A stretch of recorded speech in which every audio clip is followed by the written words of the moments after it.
शेर की दहाड़ जिसने ब्रिटिश साम्राज्य की नींव हिला दी। अगर मैं जिंदा रहूं तो दुश्मन की हार तय है, और अगर मर भी जाऊं तो मेरी मौत भारत की आजादी के बीज बो देगी।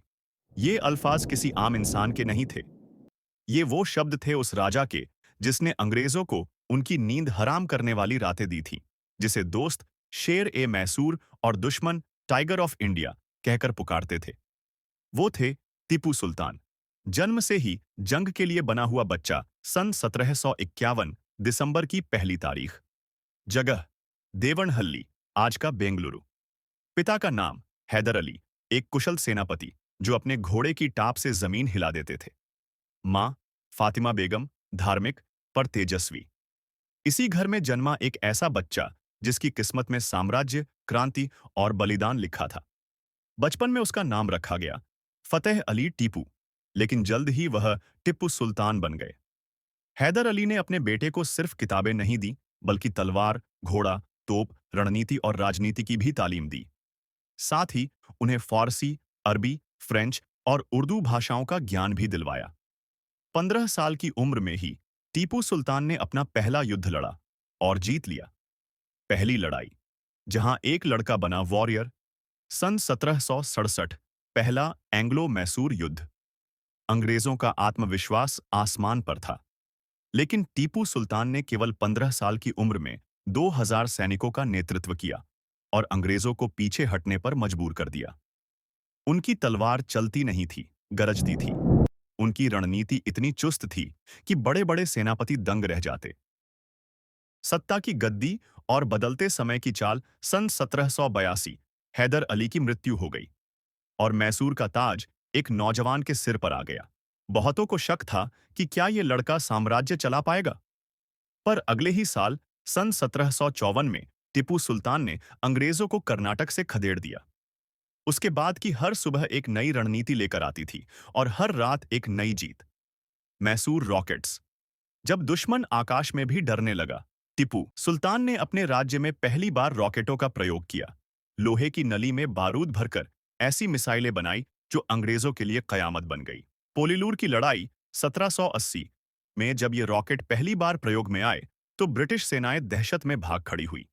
यही रॉकेट बाद में अंग्रेजों ने चुराकर कांग्रेव रॉकेट्स बनाए। टीपू सुल्तान भारत के पहले मिलिट्री टेक्नोलॉजिस्ट बन गए थे। एक राजा जो सिर्फ योद्धा नहीं, सुधारक भी था। राजा बनते ही उन्होंने साम्राज्य की नब्ज थामी। नया कैलेंडर, नई मुद्राएं, नई नीतियां। खेती को बढ़ावा दिया, चन्नपटना खिलौनों को राष्ट्रीय पहचान दिलाई, सिल्क उद्योग को जमीन से जोड़ दिया। उन्होंने व्यापारिक रिश्ते अरब, तुर्क, फ्रांस तक बढ़ाए। ब्रिटिश ईस्ट इंडिया कंपनी के खिलाफ फ्रांस से दोस्ती कर ली। उन्होंने अपने नागरिकों के लिए धार्मिक सहिष्णुता का माहौल बनाया। मंदिरों, चर्चों और मस्जिदों को संरक्षण दिया। तीसरा, एंग्लो मैसूर युद्ध। चालें, समझौते और घुटन। सन 1789, अंग्रेजों ने फिर चाल चली। ट्रावनकोर के जरिए हमला हुआ। ये शुरुआत थी तीसरे एंग्लो मैसूर युद्ध, 1790-1792। इस युद्ध में अंग्रेज, निजाम और मराठे मिलकर टीपू सुल्तान के खिलाफ हो गए। कर्नाटक की धरती फिर लहू से लाल हो गई। टीपू सुल्तान की वीरता के बावजूद उन्हें हार माननी पड़ी। 1792 में सिरिंगपट्टन की संधि में उन्होंने अपने राज्य का आधा हिस्सा और अपने दो बेटे अंग्रेजों को बंधक के रूप में देने पड़े। उस दिन कोई हार नहीं रहा था, बल्कि एक पिता अपने बच्चों को राज्य के लिए बलिदान कर रहा था। चौथा युद्ध। मौत की गोदी में मुस्कुराता शेर। लेकिन टीपू सुल्तान झुके नहीं। उसने अंग्रेजों से बदला लेने की तैयारी शुरू कर दी। उन्होंने फिर से फ्रांस से संपर्क साधा, तुर्कों से समर्थन मांगा, पर अंग्रेज तेज थे और चालाक। 1799, चौथा एंग्लो मैसूर युद्ध। सिरिंगपट्टन फिर से घेरा गया।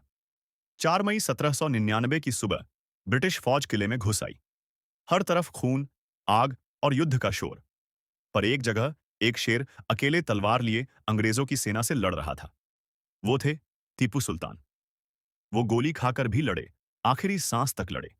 जब अंग्रेजों ने उनकी लाश देखी तो चौंक गए। वो अब भी अपनी तलवार को कसकर पकड़े हुए थे। मौत के बाद भी अमर।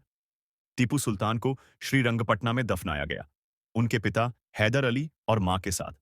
उनका किला, उनका महल, उनके रॉकेटें आज भी इतिहास की सुनहरी गवाही हैं। ब्रिटिश जनरल आर्थर वेल्सली ने लिखा, if every Indian ruler had the courage of Tipu, the British empire could never be born. और फिर शुरू हुआ विवादों का दौर। कई इतिहासकारों ने उन्हें कट्टर कहा, कुछ ने नायक। पर सच्चाई ये है, वो भारत का पहला ऐसा शासक था जिसने स्वराज की कल्पना हकीकत में जी थी। उन्होंने ब्रिटिश गुलामी को कभी स्वीकार नहीं किया। आज भी गूंजता है टिपू सुल्तान का नाम। टिपू सुल्तान केवल एक योद्धा नहीं थे, वो एक विचार थे। एक ऐसा विचार जो कहता है, अगर दुश्मन ताकतवर है तो हिम्मत और तेज दिमाग से उसे हराया जा सकता है। अगर आपको लगता है कि भारत के असली शेरों की कहानियां हर युवा तक पहुंचनी चाहिए तो चैनल को सब्सक्राइब करें। अगर आप चाहते हैं कि स्कूल की किताबों से ज्यादा दिल में इतिहास लिखा जाए तो इस वीडियो को शेयर करें। कमेंट करो, टिपू सुल्तान अमर रहे, और बताओ कि अगली कहानी किस महान योद्धा पर होनी चाहिए। यह सिर्फ इतिहास नहीं, प्रेरणा है। यह सिर्फ राजा नहीं, भारत का टाइगर ऑफ रेजिस्टेंस है, टिपू सुल्तान।